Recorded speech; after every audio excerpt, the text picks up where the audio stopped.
He spent remaining months of his life as a celebrity, making appearances across the nation and earning various accolades. He did not receive the Congressional Gold Medal until posthumously until the year of 2013.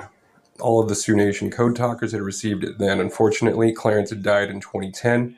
All of his brother-in-arms had already preceded then before him. The most famous of the Sioux Nation Code Talkers became the last of the Sioux Nation Code Talkers.